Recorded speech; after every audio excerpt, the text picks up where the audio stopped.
Dear friends and distinguished members, I have great pleasure today in extending a warm and hearty welcome to all of you to this webinar on evolving role of banks in the COVID-19 era.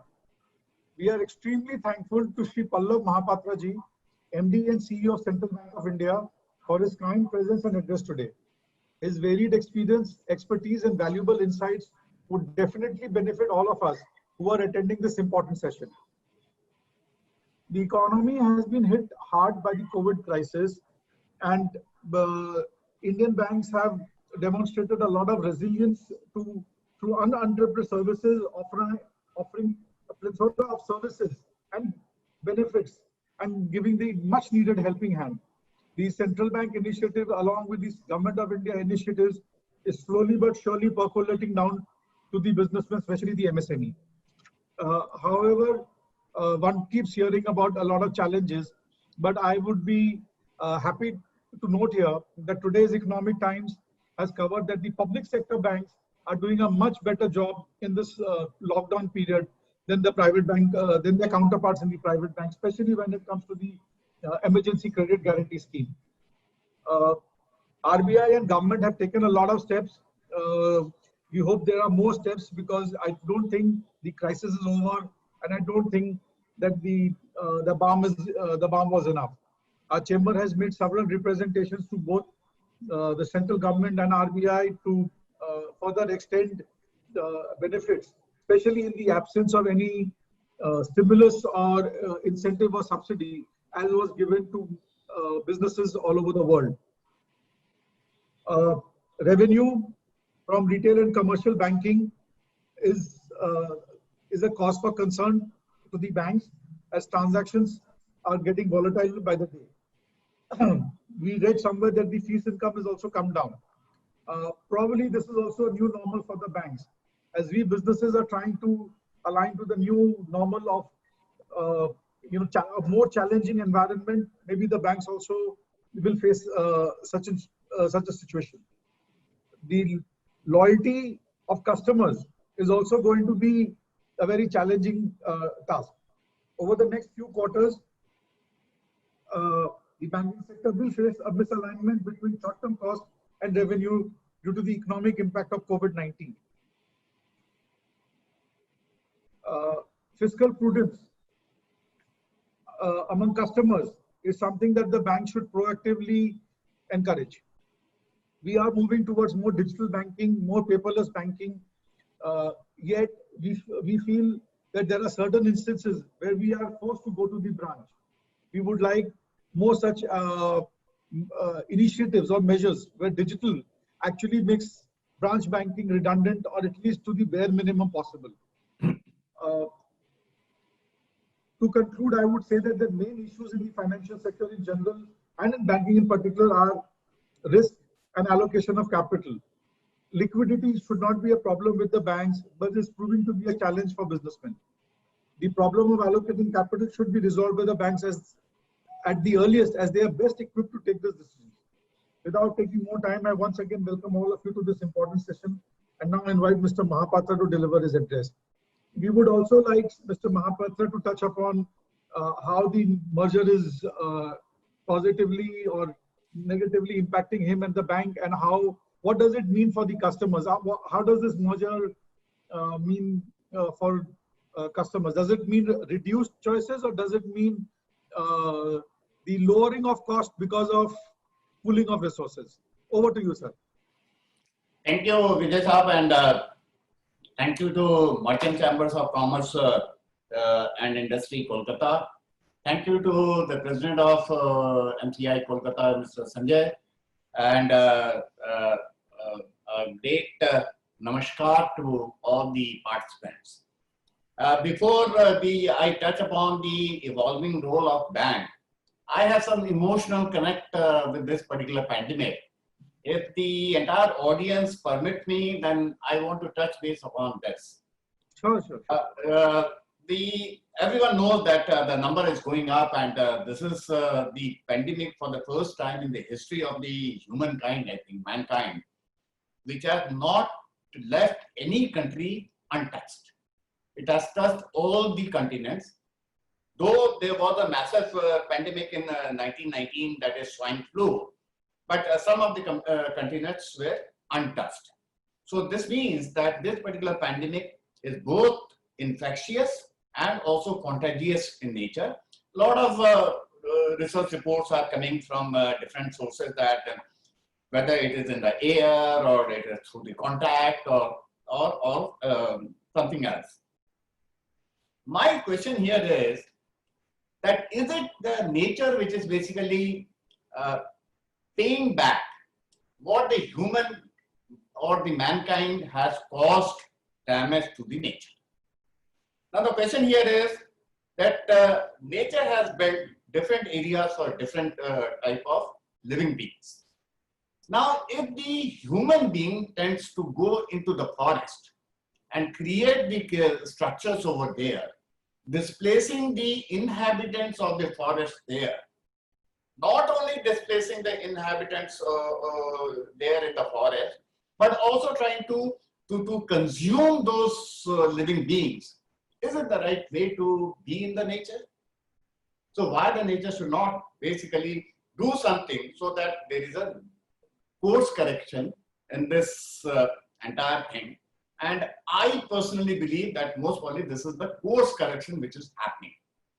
Now, whether this population control is the major issue, whether the greenhouse emission is the major issue, whether the global warming is the major issue, but one thing is common, that the mankind is trying everything to exploit on this earth, which is causing this problem. This is my take as an individual.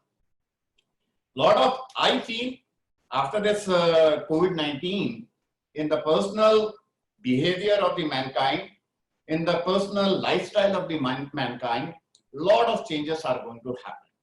One of the major changes which has impact on the economy side is basically not that much of requirement of people to go to some brick and mortar to basically do some business or basically to do some economic activity. Whether this is any organization to hold the meetings, whether this is the schools and colleges where the students can study from home, whether even it is students who are going abroad, whether they can do or complete their courses by sitting in their home countries, so that there is no pressure on the visa, there is nothing of that problem inside. So the new normal which is coming, whether how long that will continue, that I cannot make any assessment on that. But the new normal which is coming will have the positive effect on the entire system. It may have some sort of a negative impact. The negative impact may be like if suppose major portion of the working force, if they start work from home, whether the need for the office spaces or construction of the office spaces or the surplus which will be generated out of more and more people working from home will cause a problem. But the positive side is the organization may gain a lot out of this because there will be a reduction in the cost. So how this is going to pan out, this only the time will tell. So now coming to the impact, every day we read the newspaper, and frankly speaking, sir, nowadays I don't read the newspaper reading the number going up, because that is causing more sort of a pain to me, that every day the number is going up, the mortality rate is going up. So how long this will continue? We pray to God Almighty that this is taken care of as fast as possible. As you rightly said that this particular pandemic has got a global fallout, and all across the globe, in most of the economies, what we are seeing is that there is a contraction. And when I am saying contraction, that is not the reduction, but that is a negative growth which is happening. And most of these international rating agencies and the World Bank, IMF, they are also projecting that in most of these developed countries, there will be a negative growth. Now, if there is a negative growth, that means that the entire global economy may undergo a major and a massive change. Now, this may be a very, very, I will say, individual assessment of mine. When I see everything and when the negative growth is happening or going to happen all across the globe, whether the globalization trend, which this entire economy was seeing for the last so many years, whether this globalization trend will continue in the same manner or there will be a reverse direction in the globalization. This is my personal individual statement on this. Because every country will try to basically protect their own economy than to go do something else. So what I strongly believe is whether the globalization is going to have the same pace which it was having earlier. This is going to have the major impact on the unemployment across the globe because during this pandemic, a lot of negative impact has happened on the industrial activity, on the economic activity. Now, unless this comes back to the pre-pandemic stage, what will happen to this, the loss of employment which has happened during this particular period? Now, rating agencies downgrading the sovereign rating. That is again my personal view that no sovereign has caused this pandemic. This pandemic is basically beyond the control of any sovereign. Now, realizing that this pandemic is having a negative impact, now if these global rating agencies are downgrading the rating of the sovereign, what basic purpose it is serving?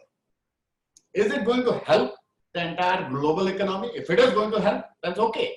But if it is not going to help, then what is the point of downgrading the rating? And when all the sovereigns are going to be downgraded, then this is not going to help the economy, global economy. So the impact globally we discussed. Now the impact on India also, whether it is a private consumption, whether it is a capital formation, whether it is basically the manufacturing sector, whether we look at the purchase manufacturing index, which is coming down. So everywhere the impact is visible, except for one sector, which was agriculture, which was, in my opinion, a silver lining in this dark cloud, which showed a positive growth, which showed a growth of 5.9%, as against 3.6% in the previous quarter. But manufacturing, construction, all these sectors have been very, very badly impacted. The four sectors which I will very specifically talk about are commercial real estate, I need to say construction. Number two is the hospitality. Number three is the aviation. And so these are the three, and tourism. These are the four which, in my opinion, see, in manufacturing, the capacity utilization might have come down from 75% to say 25% or 30%. In case of power generation, the PLF might have come down from 75 to 55 or 50. But in case of aviation, airlines, for 3 months, when all these air flights were cancelled, so virtually the revenue had come down to zero. In case of the tourism, when international flights and all the flights were cancelled, so virtually there was no revenue which was being generated from the tourism sector. Now, in these sectors where the revenue generation didn't happen, where the cash flow was virtually nil, now the question comes that after 3 months or 4 months or whenever this is lifted, how much more time will be taken by these sectors to basically first offset whatever was the zero revenue or zero cash flow during this complete lockdown on their activity.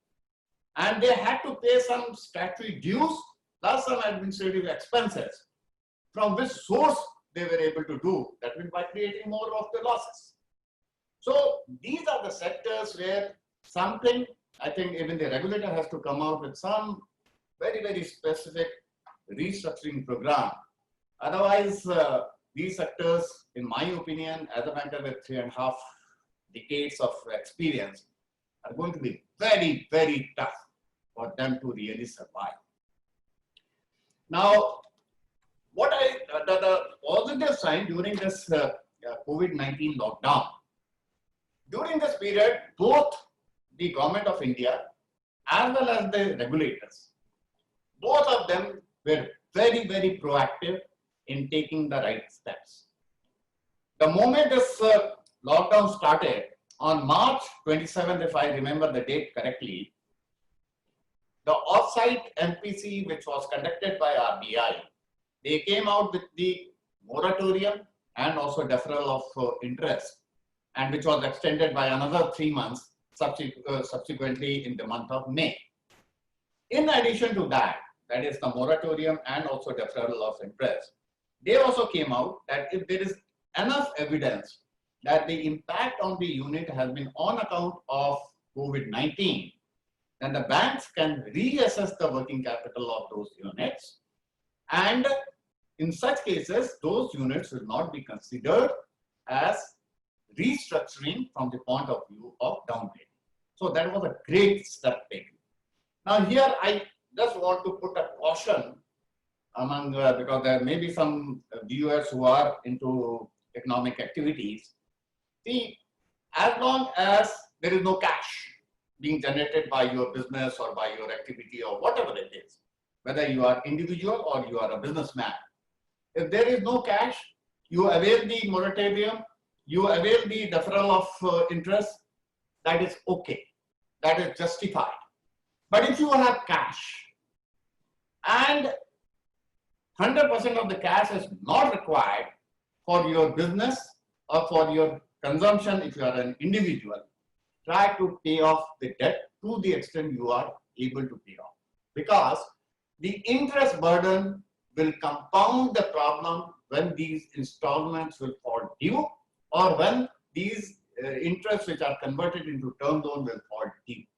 So if suppose you avail of the moratorium when the cash was there, so instead of paying, for example, say, instead of paying 100 rupees during the entire tenure of your loan, you have to pay 150 rupees on the entire tenure of the loan as the interest, whereas you already had cash which was surplus with you, which was say for at least rupees 50. So that means you wasted that surplus cash. So this is only my advice to those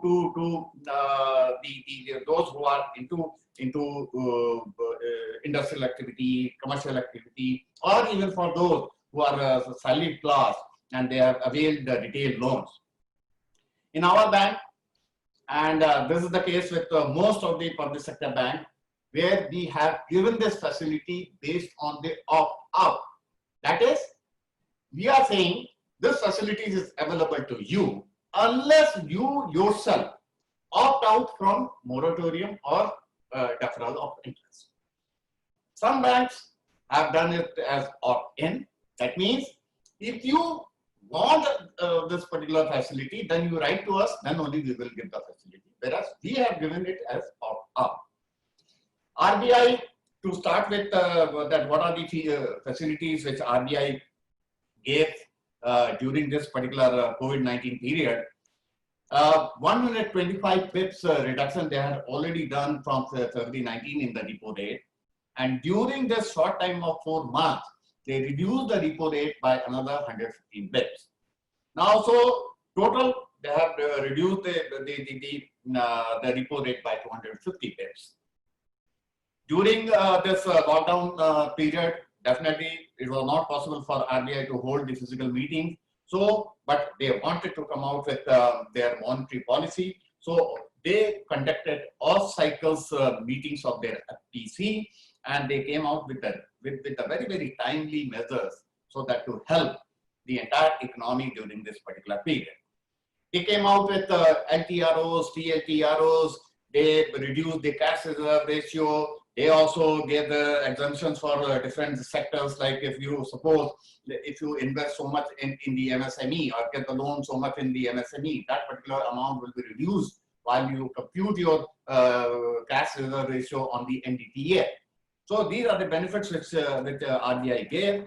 They also widened the monetary policy corridor from 50 bps to 65 bps. Monetary policy corridor is nothing but the difference between the repo rate and the reverse repo. That means the rate at which they give the loan to the bank and the rate at which they basically take the money from the bank and pay the interest to the banks or financial institutions. They also provided refinance facilities to SIDBI, NABARD, NHB, so that they can give more of the refinance to the NBFCs, MFIs, so that they can give more loans to the MSMEs, agriculturists. They came out with a special liquidity facility for the mutual funds. Now, mutual fund at some point of time, when they had excess surplus with them, they also started investing in the debt funds. Whereas, again, why they went for the debt funds, I don't know. I'm not an expert in that area. But when Franklin Templeton, they came out with one statement, there was a huge run on mutual funds by the retail subscribers. So RBI came out with a special scheme, a liquidity scheme, that the banks can purchase some of the papers of these mutual funds, so that the liquidity is available to the mutual funds and they don't face the problem when there is the redemption on their funds. So there was enough liquidity with a huge surplus, and during this particular period, I want to make it very clear to the viewers that there is a difference between the liquidity and how the liquidity can be given as a loan.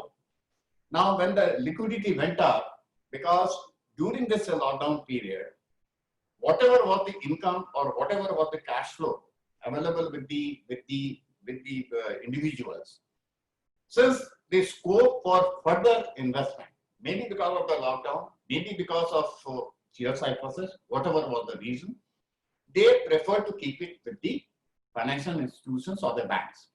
Now, during this particular period, there was not much of scope or there was not much of demand.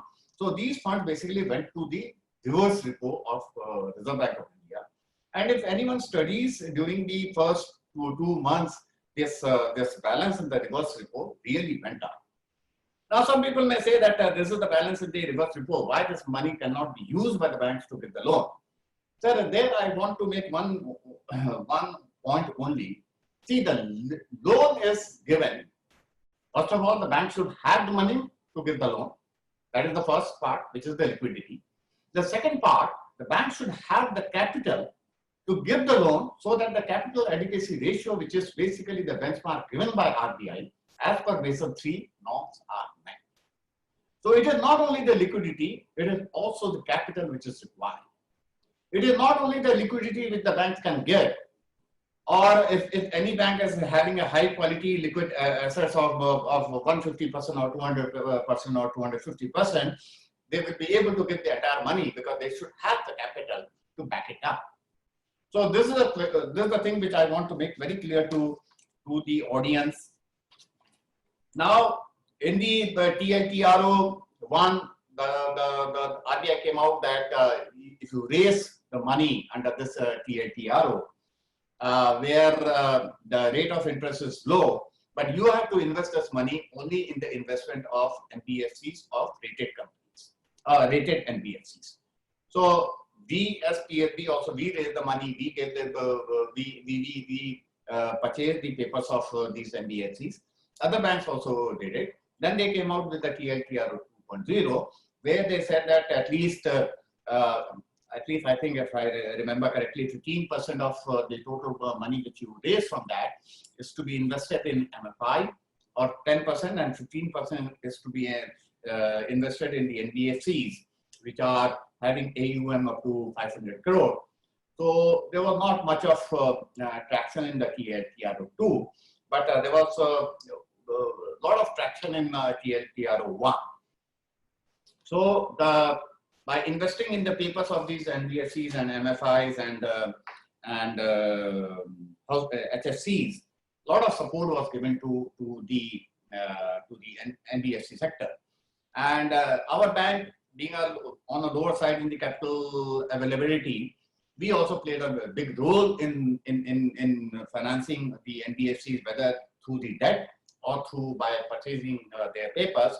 And to the extent that now we have exhausted whatever is the exposure cap which is given on the NBFC, because RBI wants, from the risk mitigation point of view, each bank should have the exposure cap on each industry. On the NBFC, we have exhausted that cap, which now we are going to review it through our board.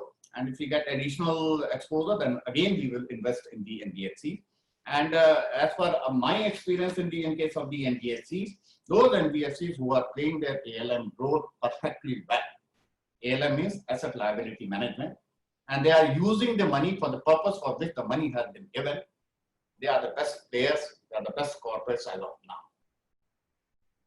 But if the NBFCs basically take the loan and use it for something else, thinking that they will get more loans or they will get the recycling of the existing loans so that they will be able to pay the lenders, that is the wrong formula for the NBFCs. And any NBFC which has done that, they have suffered. And this is also the guidance, the advice to all manufacturers, to traders, that the money which you have taken, whether from the bank or from the NBFC or from anywhere, use for the purpose for which it has been taken. What will happen is, if the business goes down, your money will go down, bank's money will also go down. But if the money has been used for something else, then only the bank's money is going down. Because your equity is somewhere else. And there maybe something else is happening and you are making money out of that. That creates more sort of doubts in the minds of the bankers. So if the money which has been taken for the purpose for which the money has been taken, it is always better that money is invested in that.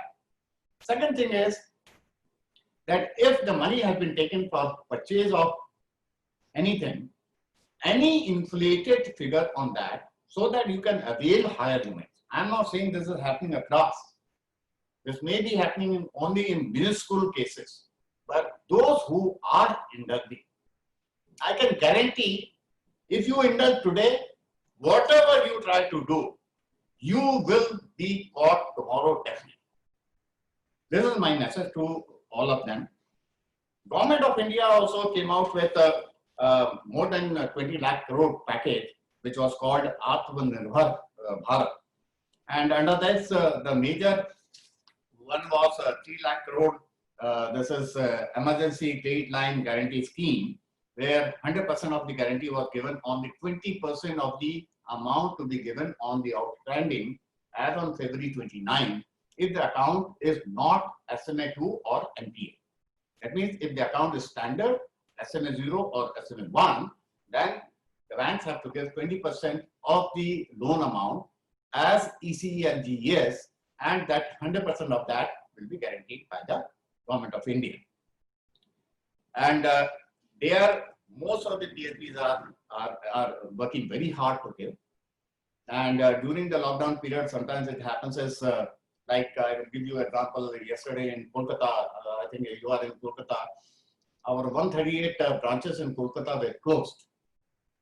Now there comes the problem that if I have given the sanction to the borrower, then where to basically execute the document so that the disbursement can be made. Though I am myself reviewing the position of the disbursement in all cases of sanction with all my GMs on the field, but there are some constraints which are happening, and we are trying our level best that through electronic media, how we can get this, how to overcome this, so that we are able to get disburse the loan also, because ultimately it is the amount which is required by these MSMEs.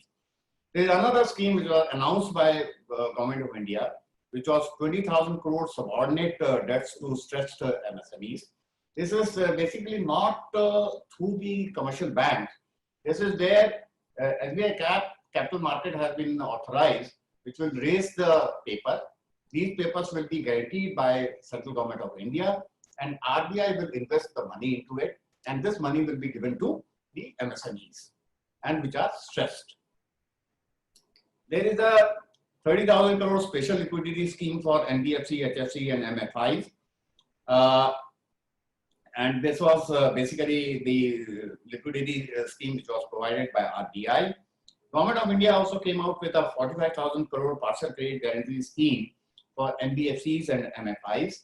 They are the requirement is that 25% of the total amount which a bank will invest in the NBFC, not more than 25% can be in AA and above.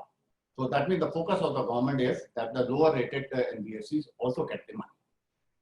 And they have allocated targets to each bank for that. Government also has come out and they have also issued the guideline for under Swanidhi, that is the 5,000 crore loans to the street vendors. And these street vendors are to be registered with the state government, and based on the registration number and the requirement, so the loans will be given to them. There is a 2 lakh crore credit boost to around 2.5 crore farmers under Kisan Credit Card scheme, which is basically the 100% saturation of KCC limits. That means wherever the PM Kisan amount has been given, and those farmers have not availed the crop loans. So all those farmers are to be covered under this particular scheme. The interest subvention scheme for the Mudra Sishu, wherever there is a prompt payment by Sishu borrowers. So government will basically give an interest subvention of 2%. So these are the schemes which have been announced by the Government of India, where the total amount works up to more than 20 lakh crore. And there the banks are, in many of these schemes, the banks have to play a major role. As regards the Central Bank of India, what we have done is, we have reduced our MCLR by 145 bps. Our current MCLR is 1 year MCLR is 7.20%, and which is one of the lowest. Only I think State Bank of India MCLR is lower than us. Our MCLR is lower than any other bank, PSB or private sector bank. We have also introduced, effective from 1st October, repo-based lending rate, where from 1st October, it was the retail advances, that is housing loan, vehicle loan, personal loan, and MSC, and effective from 1st April, it included an E also, medium enterprises. There our repo rate, and of course, it depends on the risk rating of the borrower. There our repo rate, the basic repo rate is 6.85%, which is one of the best. And in case of the repo link, what happens is, whenever there is a reduction in the repos, straight away that reduction is passed on to the borrower. So if we started from 1st October, if suppose at that point of time, my repo rate was, say, for example, 7.20, after that, if there has been a reduction of the repo by, say, 40 basis point or 50, so now those borrowers are availing 7.20 minus 40 or 50 basis points. So, and there cannot be any change in those repo rates by changing the risk. The risk can be changed, or the spread on account of the risk can be changed once in 3 years only. We are also actively playing in the digital market, digital banking. We have 3,600 odd ATMs.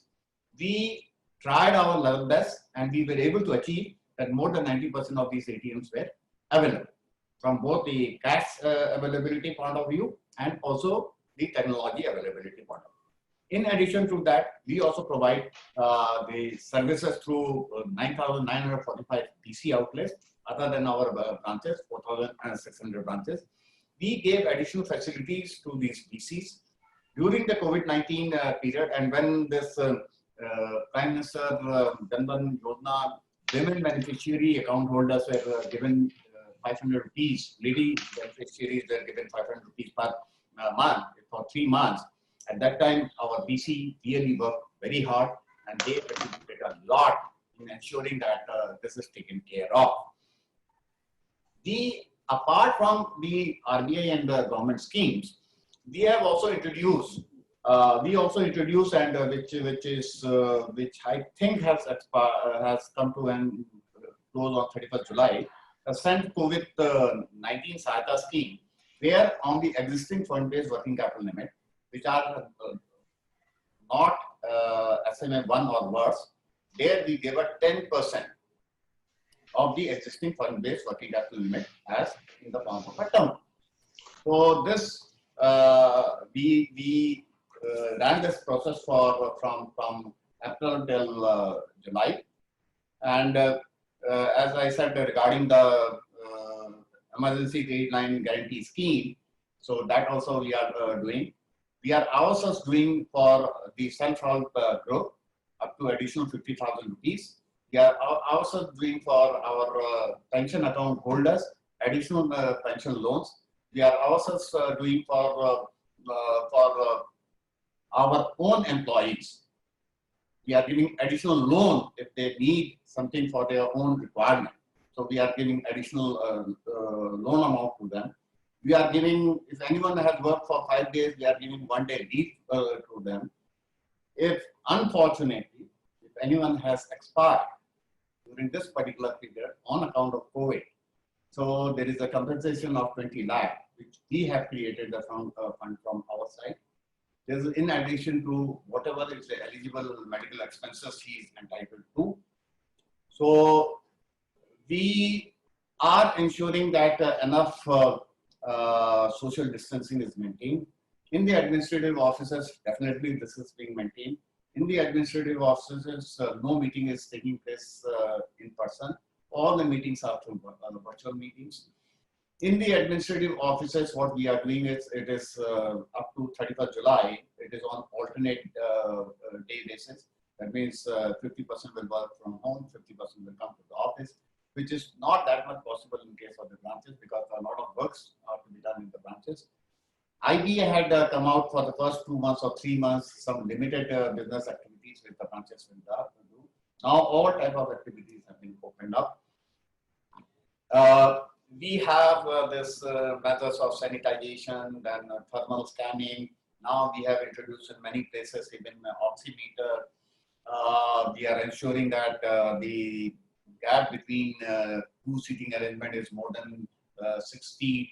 So all those things we are taking care, but unfortunately during this particular period there were 4 deaths in our bank, and that was really very, very unfortunate. And 2 of them were basically branch employees, and 2 of them were working in the 3 of them were branch employees, and 1 was working in the administrative office. There are more than 200 odd cases which are positive tested, out of which around 80 cases have been resolved. And so this is a very sorry part. Every day I go through these reports, and this really gives me a lot of pain that my branch people, because see, social distancing to a great extent I can maintain in administrative department. But in case of the branches, whatever we try to do, sometimes the crowd becomes so overwhelming that they don't follow those social distancing. Some instances of violence has also come, where with the intervention of Honorable Finance Minister, in one case the matter has been duly dealt with. But there is a request to all the public that those who are working in the branches, they are also human beings, and they are also going through tough time. They also have their families, and please also bear with them. If you are patient, my employees are patient, I think things can be done in much better way. And if most of you can do your transactions through the digital banking, the services which we have provided, whether it is the internet banking, whether mobile banking, whether UPI, whether Team, any digital banking, those are secure. This I can guarantee. We have a corporate center, cyber operation center, where every transaction, any alerts which are being generated are being scanned, and we are putting, if required, more and more of the firewalls. So from the safety, I can say that a lot of safety is there. Don't fall into any phishing sort of names of any these attackers. So we keep on sending these alerts, awareness campaigns through SMS on our website and also in our branches. So that all of us fight together against this COVID. I'm sure that it may take some time for the economic activity to come back to the rails. During this particular time, whatever is the best way, whatever is the most honest way, if all of us work together, then things can be done in the right way. So this is all I wanted to talk about. I don't know whether I have exceeded my timing or not. Vijay sir, that's all I wanted to say.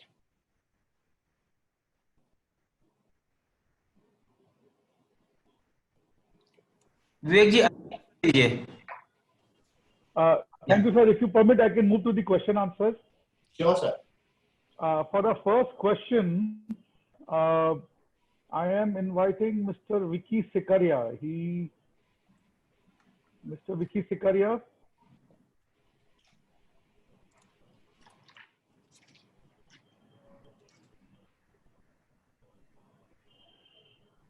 Mr. Vicky Sikaria, are you there?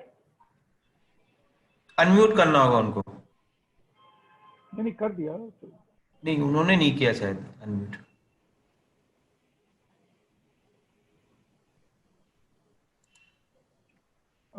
Vicky Sikaria, are you there?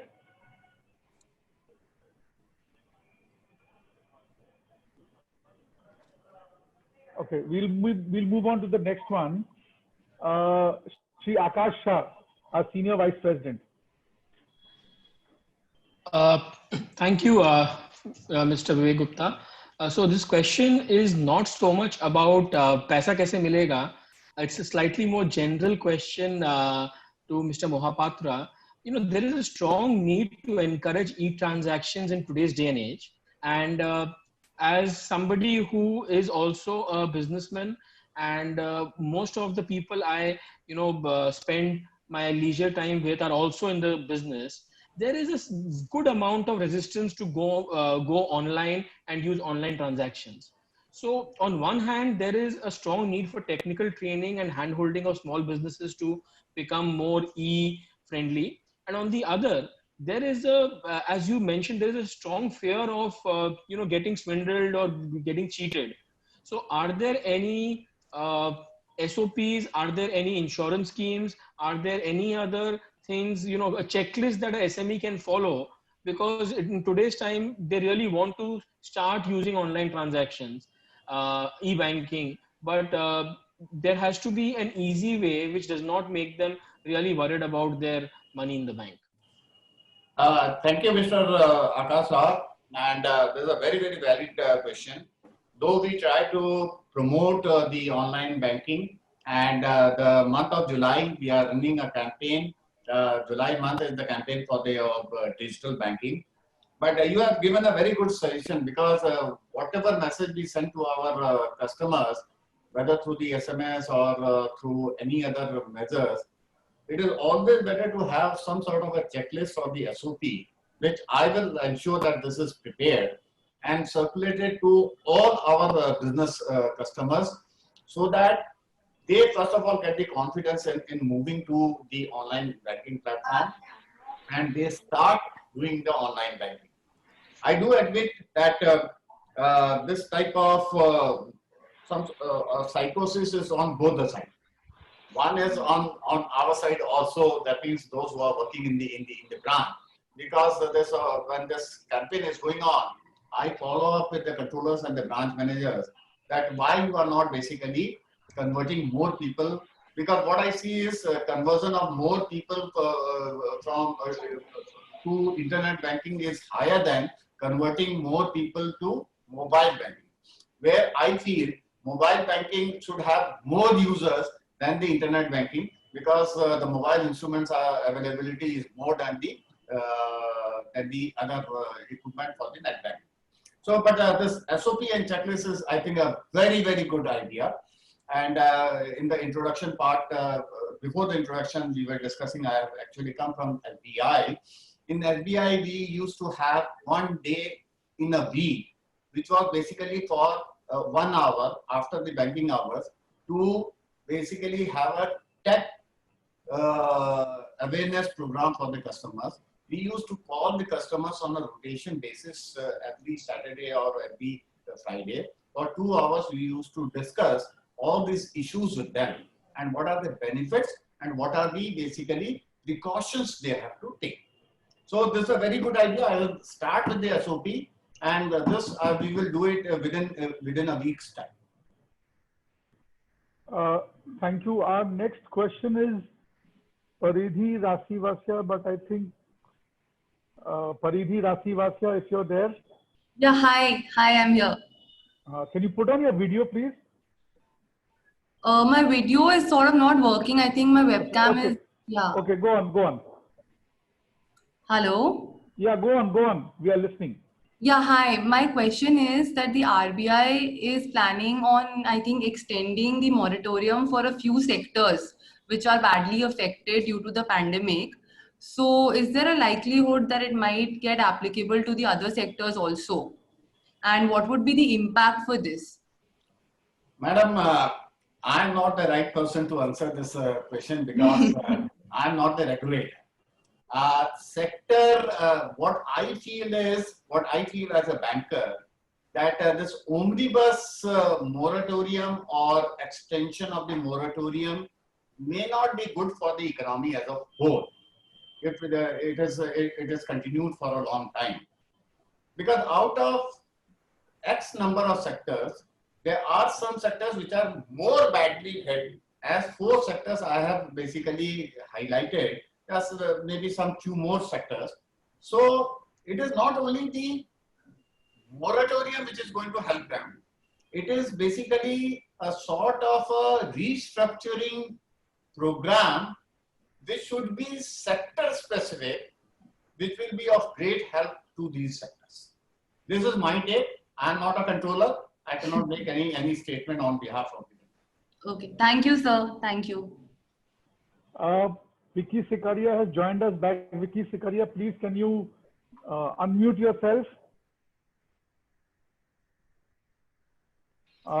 Vicky Sikaria, yes. Please go ahead, ask your question. My voice is clear, sir? Yes, clear. Go ahead. Good evening, sir. I have a single question. We are in a real estate sector, and whatever we are listening or getting the thing from the banks, there is anything for real estate sector?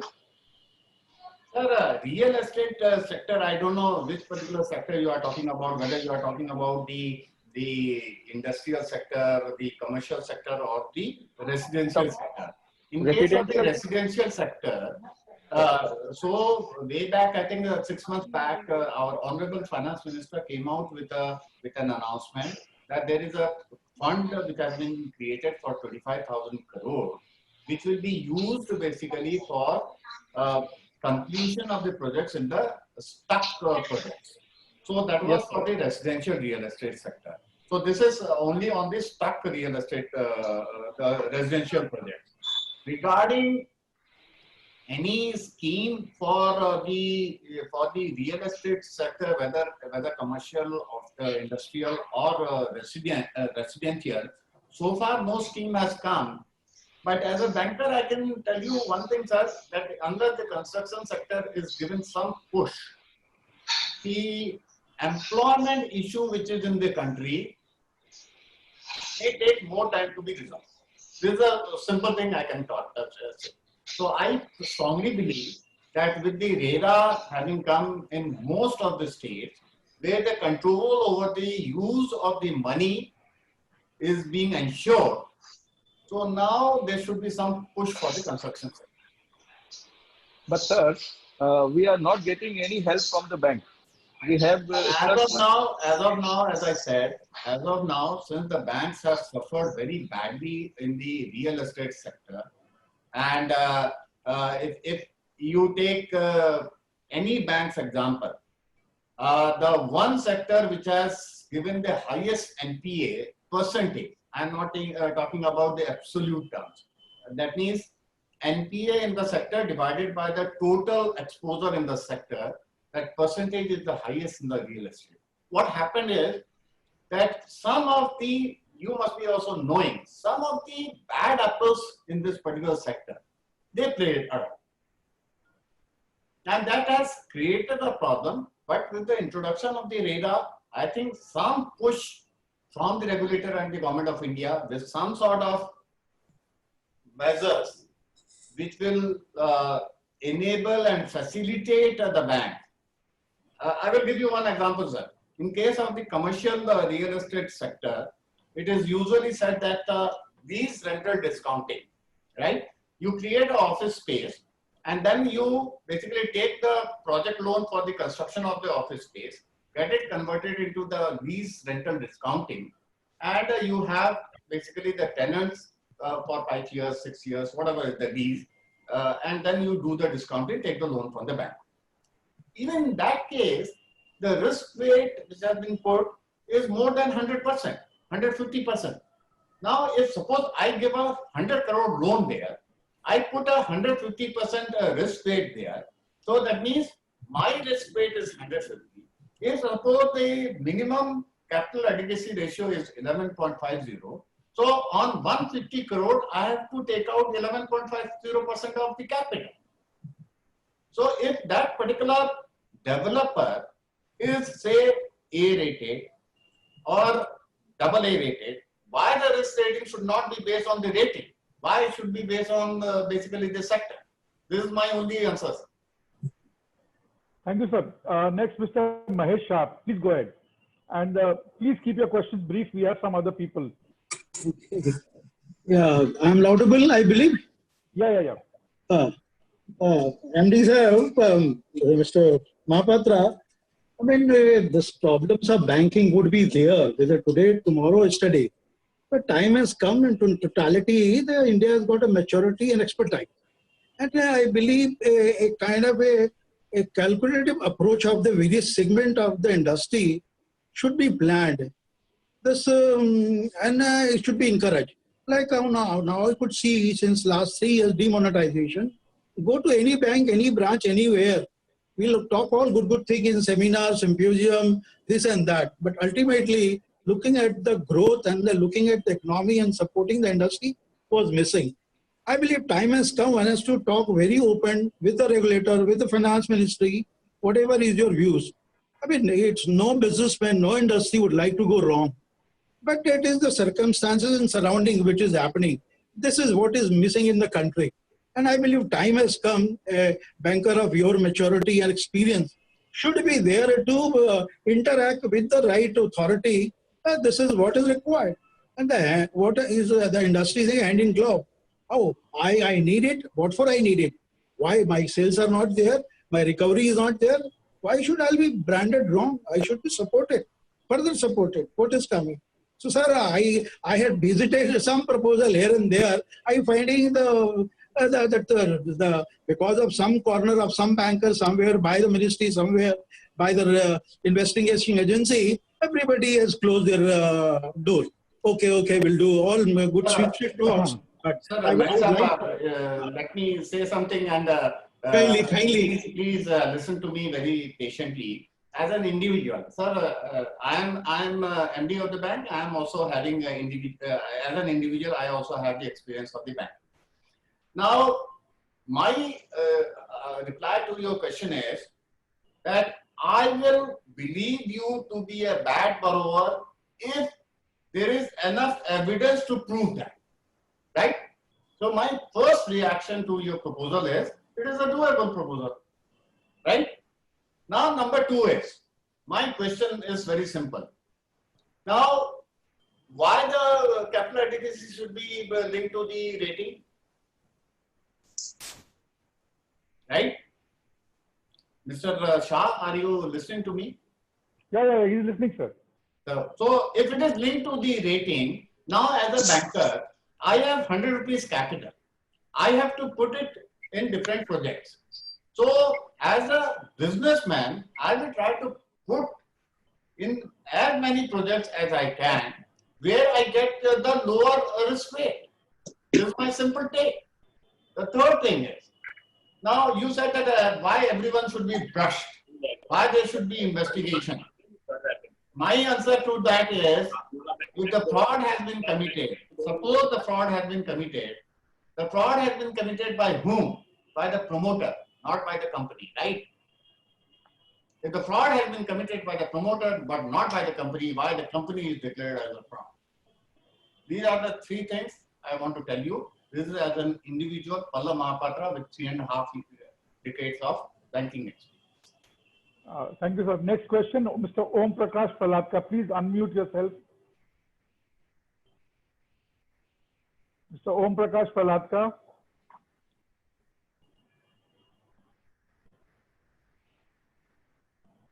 Mr. Om Prakash Praladka, can you unmute yourself, please?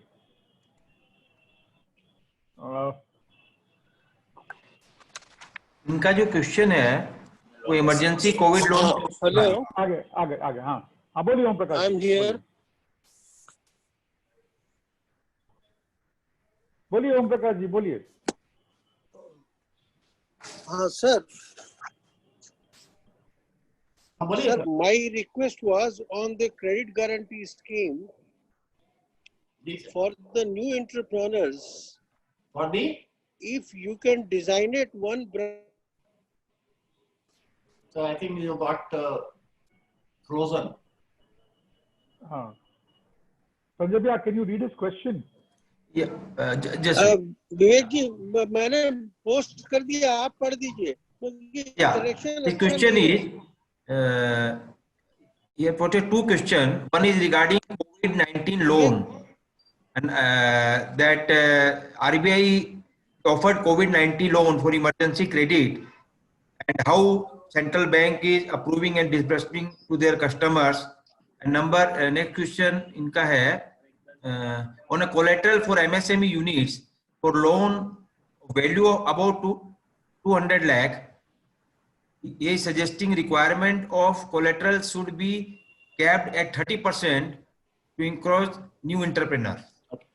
दोनों question का answer है। पहला वाला sir, ये RBI की scheme नहीं है emergency credit line, ये स्कीम है इंडिविजुअल बैंक्स की। हमारे बैंक की स्कीम है जिसमें हम 10% of the existing working capital as of 29th of February दे रहे हैं। So this scheme, and I think this is a misconception in the market that this scheme is of RBI. This scheme is of individual banks. The emergency credit line guarantee scheme, which is 20% of the outstanding as on 29th February, is the scheme of government of India. So there is a difference. Number two is, sir, individually speaking, sir, मैं believe नहीं करता हूँ on the collateral. मैं believe करता हूँ sir on the cash flow of the company. मैं आपको example देता हूँ सर, अपने ही बैंक में पहले हम लोन देते थे, आप कहीं भी अपना बिजनेस अकाउंट मेंटेन करो, 2 times आप अपना लोन का कोलैटरल दे दो, हम आपको लोन दे देंगे। मेरा ये क्वेश्चन था कि क्या हम मनी लेंडर का बिजनेस करते हैं या बैंक का बिजनेस करते हैं? Are we financing the cash flow or we are financing the collateral? So if you are giving a suggestion, you send a proposal to me, I will definitely have a look. But again, it will be based on the viability of the project. If I am saying that I want to finance the cash flow, so I will definitely go through the cash flow. There I will not look at anything else. I hope I have answered both the questions, sir. Yes, sir. Thank you.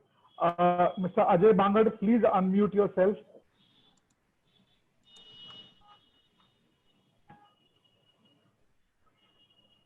Mr. Ajay Bangad.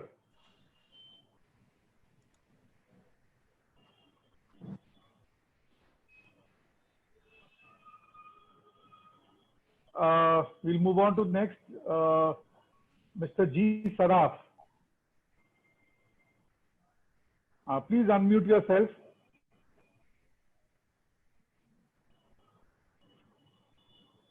Sanjay Bhaiya, we are moving towards the end of the questions. Huh? These are the last two questions. Yeah. Mr. G. Saraf, please go ahead. Regarding that, we have got the Mr. G. Saraf, you have to be a little loud, please. Yes. water insurance. Whether we can have the cyber insurance also, because online, they are fearing to have to get the इनकी आवाज नहीं आ रही है। Mr. G, Sarab, we can't hear you. इनका question पढ़ दे। Sarab जी, आपका question पढ़ दे रहे हैं, आपकी आवाज नहीं आ रही है।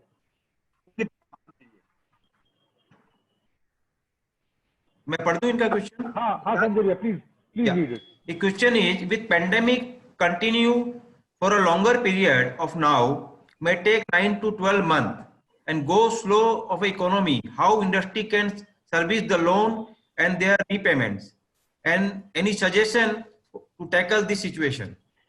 You want your suggestion? Yes, sir, I am a banker. I am neither a regulator nor I am a government. Now, if the pandemic continues for a longer period, if the cash flow is not there for a longer period, then both the regulator and the banker and the government should come out with something so that these units can be basically supported. My simple answer to your question is, if the cash flow is not there, how a businessman or the enterprise will service the loan? As simple as that. So if it continues, what is going to happen? If it continues for a very, very long time, what is going to happen? So there, I think there will be a lot of deliberations on it. If there is a genuine, honest activity of the entrepreneur, and because of this external factor, which is not within the control of that particular entrepreneur, if the cash flow is impacted for another 1 year or 2 years, then definitely something should come out. But as of now, sir, I cannot give you any advice what will be that particular solution. Whether that will be a restructuring solution, whether that will be a further extension of the moratorium solution, whether that will be some additional loan solution. So I cannot give that reply as of now. Sanjay भी अजय बांगड़ का भी is not able to unmute. Can you read? इनका question मिल नहीं रहा है, अपने question answer में नहीं है इनका। चैट ग्रुप में भैया, चैट ग्रुप में। चैट में let me check. Ajay ji can resend.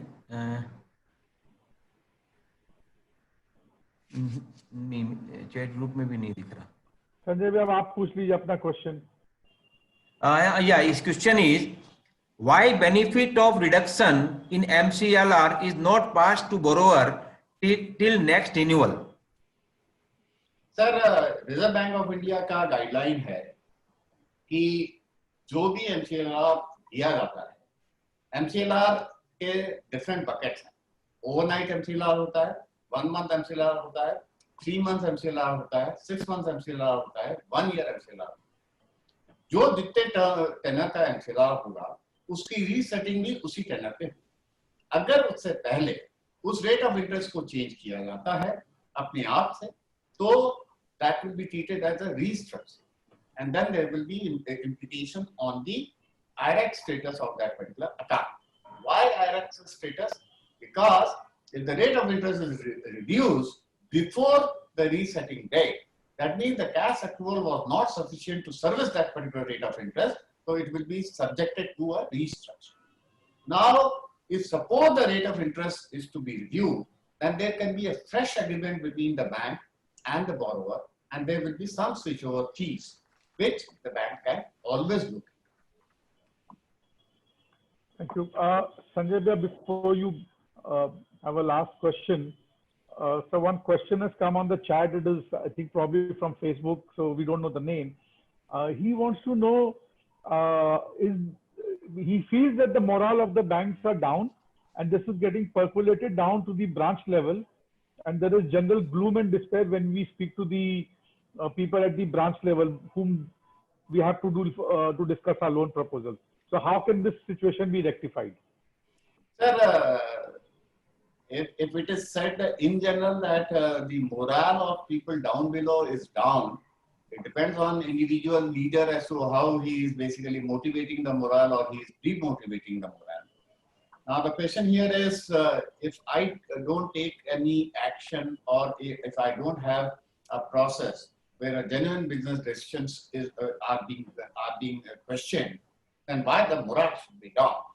And this I have said in many town halls, that unless there is a mala fide or a corruption by that particular officer or the fraud committed by the officer, no action will be taken because business risk is always there. Whenever the decisions are taken, there is a 50% probability the decision will come out bad. Now the question here is that if people have this psychosis and they don't work, for them my suggestion is, advice is, sir, banking is a business. You don't do business, you don't earn. If you don't earn, you don't have the right to spend. Even spending means paying the salary. We earn, we pay the interest to the depositors, we pay administrative expenses, we pay salary. But if we don't earn, from which source we will pay? If suppose anyone is taking the actions on flimsy grounds, I am dead against that. If any controller is putting the pressure on the branch managers unnecessarily, I am fully against that. I asked the controller, how you can pass on the instructions without giving the guidance to your branch manager? So, sir, feeling demotivated, morale being down, okay, the condition is not very, very encouraging in the environment. Even I feel sometimes very, very demotivated seeing the condition around. But that doesn't mean that I have to stop doing the business. If I stop doing the business, then from which source I will do the earning to pay? That is my simple answer to the gentleman who has put the question on the table. Thank you, sir. Sanjay bhai, over to you, sir. Yeah, thank you, Vivek. After a very engaging and insightful discussion on involving role of bank in the post-COVID-19 era, I take this opportunity to wholeheartedly thank to our guest, Mr. Pallav Mahapatraji, MD and CEO of Central Bank of India, for gracing the webinar and enriching all of us for his valuable views and insight, especially for his personal view for collateral security. You suggested that collateral security, bank is not financing collateral, is really very good and welcome.